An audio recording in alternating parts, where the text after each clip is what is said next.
Hello everyone and welcome to GMAT Point. I'm Prakhar Jain and I'm here to talk about the latest update from GMAC. So GMAC has officially announced the GMAT Superscore and a lot of students are already asking the same question. Should I take the GMAT again just to improve my Superscore? My answer is that it depends on your current available scores, but for most people, probably not. And that's coming from someone who thinks the Superscore is actually a positive change. So let's talk about what the Superscore means, what it doesn't mean, and whether it should change your test taking strategy. The GMAT Superscore combines your highest quant, verbal, and DI scores across all eligible GMAT attempts into a single score profile. So if you have your best quant score in one attempt and your best verbal score in another, GMAT now combines those scores to generate your Superscore. At its core, the GMAC aims to help candidates display their highest potential to their desired schools, to eliminate the factors that might have affected their performance on a given exam day. But there is more to it than that. According to GMAC, research suggests that super scores are much better predictors of collegiate performance than single exam scores are. So super scores also help schools in making better decisions during their selection processes. So overall, a super score is a good thing and the reasoning behind it is valid. But I don't want all of you to jump on the hype train without analyzing the factors behind a reattempt first. The idea is solid, but students seem to be drawing the wrong conclusion. Perhaps the most important question to ask is, how does this affect the score report that a school sees for me? And this is where the meat of the discussion lies. You are still required to send your score reports to schools. They still see every report you share with them. The Superscore acts as additional data to guide them and to offer you a fairer opportunity, but it doesn't replace the traditional individual scores. This is where the distinction lies. Most students are asking the wrong question. Should I reattempt just to improve my Superscore? Without first asking, does the Superscore alone meaningfully improve my GMAT profile? Let's consider an example. Say you have already achieved a score over multiple attempts that you believe is realistically the highest overall score you can achieve. By realistically, I mean considering application deadlines and your preparation timeline. But you also believe that there is one particular section where you are yet to reach your highest potential and you're considering another attempt. Now, would a higher super score help your application? 100%.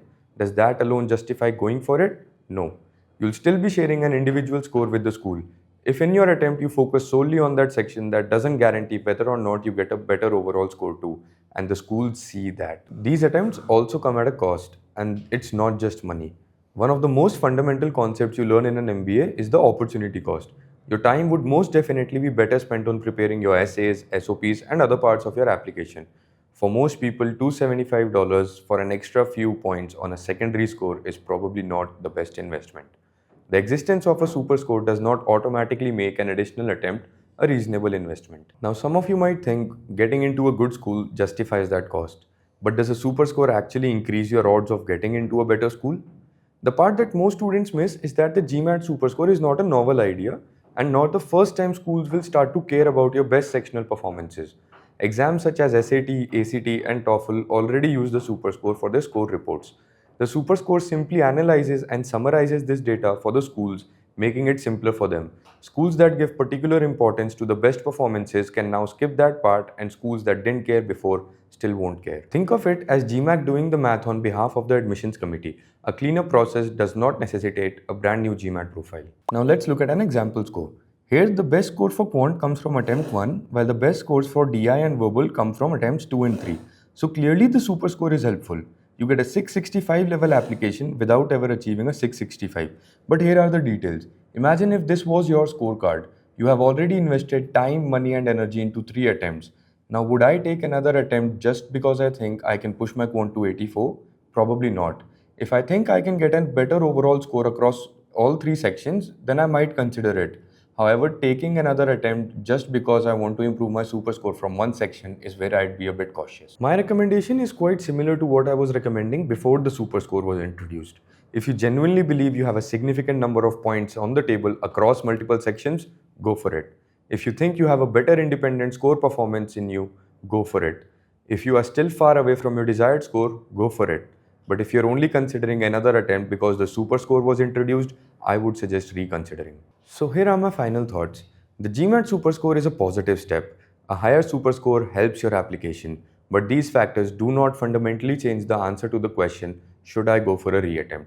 If the motivation behind a reattempt is improved performance throughout, then it's worth it. The answer to the question is the exact same answer that I would give if I was simply asked, should I give another attempt? If the motivation is to improve one section to get a better super score, there are probably better investments of your time and money out there. That's my take on the GMAT Superscore. Let me know in the comments what you think of the Superscore and whether or not schools will significantly modify their admissions processes. If you think they will, any particular schools that you think would fall in that list, please comment down below as well. If you're looking for more such informative content, consider subscribing to GMAT Point. And if you're looking for affordable GMAT courses, there are links in the description.